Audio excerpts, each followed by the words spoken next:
जय हिंद। आज हम लोग कोशिका के अंदर सिंट्रोसोम और अंतःप्रदत्त जालिका को देखेंगे।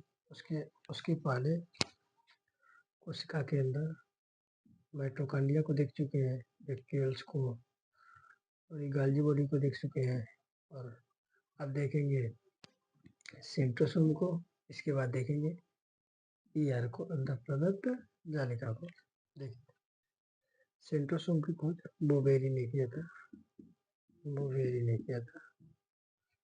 बोवेरी सेंट्रोसोम शब्द 1888 ईस्वी में बोवेरी ने सेंट्रोसोम शब्द दिया था।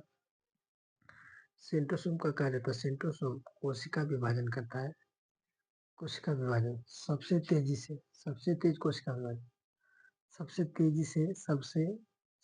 कोशिका विभाजन, सबसे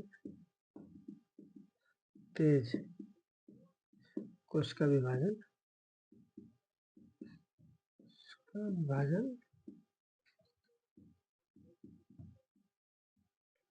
लीवर में होता है।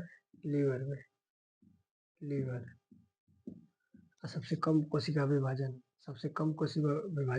मस्तिष्क में होता है, तंत्रिका तंत्र में। सेंट्रोसोम जैसे जैसे बच्चों में सबसे तेजी से कोशिका विभाजन होता है, सबसे तेजी से, जिसके कारण चोट लगती है बच्चों को तो तुरंत ही सही हो जाता है। और सबसे कम कोशिका विभाजन जैसे जैसे उम्र बढ़ती है वैसे वैसे कोशिका विभाजन कम होने लगता है। पादपूर्ण कोशिका विभाजन सेल प्लेट के थ्रू होता है। सेल प्लेट लच्छेदार, जैसे कि ये पेड़ है तो पेड़ के ऊपर वाला हिस्सा बढ़ते जाता है, लच्छेदार। नीचे कैसा नहीं बढ़ता है, ऊपर से बढ़ना चालू करता है, लच्छेदार बढ़ता है, ऊपर से ऊपर बढ़ते चला जाएगा। अगर मान के चलिए एक पेड़ है, एक पेड़ के 5 फीट हाइट पे एक कील ठोक दीजिए तो वो वहां से 5 फीट रहेगा, जिंदगी भर 5 फीट रहेगा। उसके ऊपर वाला हिस्सा बढ़ता है।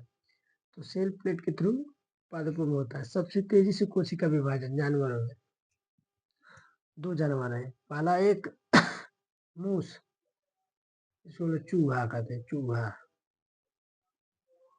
चूहे में सबसे तेजी से कोशिका विभाजन होता है, चूहे में। और दूसरा होता है गैंडा में सबसे तेजी से कोशिका विभाजन होता है। सबसे तेजी से जानवरों में चूहे और गैंडा में होता है। अब देखेंगे अंतःप्रदत्त जालिका को। अंतःप्रदव्य जालिका, इसको ब्रैकेट में बोलते हैं ईआर। यह 2 प्रकार का होता है। अंतःप्रदत्त जालिका, इसकी खोज पोर्टर ने किया था 1953 ईस्वी में। अंतःप्रदव्य जालिका की खोज पोर्टर ने 1953 ईस्वी में किया था। इसको 2 भागों में बांटा गया है। एक रफ राइबोसोम, रफ माने होता है खुरदुरा, एक होता है स्मूथ राइबोसोम। रफ राइबोसोम का कार्य होता है रफ राइबोसोम का कार्य होता है प्रोटीन का निर्माण करना। ये दाने संरचना होती है। दाने कोशिकाओं के अंदर दाने संरचना होती है, जिसको रफ राइबोसोम कहते हैं। एक होता है स्मूथ, एकदम चिकना होता है, स्मूथ होता है, एकदम चिकना स्मूथली, जैसे घी तेल से स्मूथ होते हैं। इसको रफ राइबोसोम कहते हैं। इसका कार्य होता है चर्बी का निर्माण करना। चर्बी का निर्माण करता है।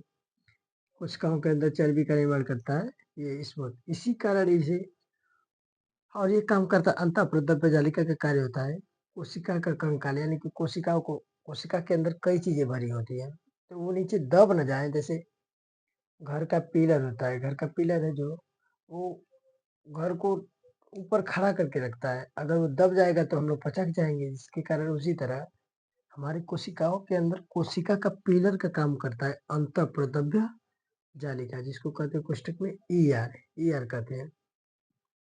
इसी कारण इसे कोशिका का कंकाल कहते हैं। जैसे हम लोग की हड्डी नहीं तो मांस, उसके अंदर किडनी है, दिल है, ये सब आपस में दब के कुचा न जाए, इसी कारण हम लोग के पिलर का काम करे। उसी तरह कोशिकाओं के अंदर पिलर का काम करता है ईआर, जिसके कारण कोशिका दब के मर न जाए, जिसके कारण उसके अंग कोशिका के दब न जाए। यही पिलर का काम करता है अंतःप्रदव्य जालिका। जय हिंद। अब क्लास आगे देखेंगे कल।